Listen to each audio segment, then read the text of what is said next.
another reason this site was picked, other than the fact that it was a salt skull, was we have a deep drainage system going past here now.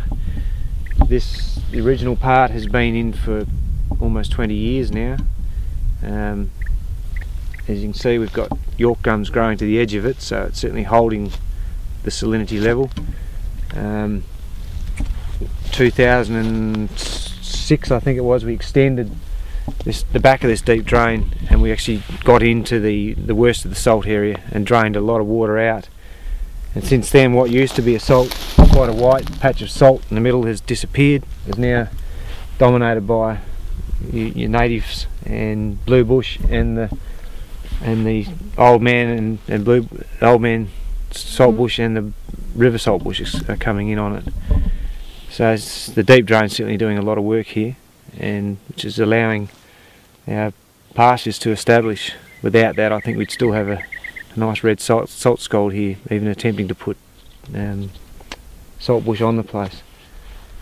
An extension of the deep drainage system here is something we've thought about for a long time here, and the Farm Improvement Group, Moral Farm Improvement Group, come on board with some of the ideas. Was we believe the salt water that's coming out here is not a waste product. We think it's a resource, and as it turns out, it's very similar to seawater in its makeup.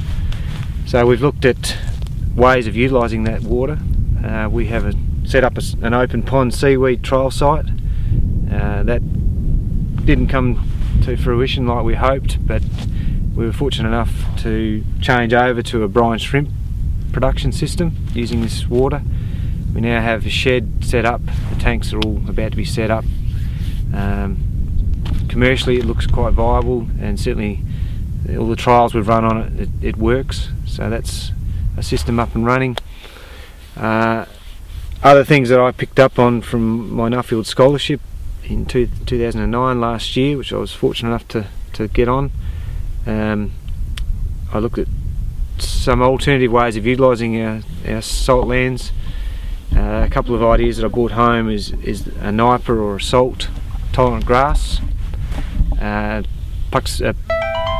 Puxinalia, and another plant called Salicornia.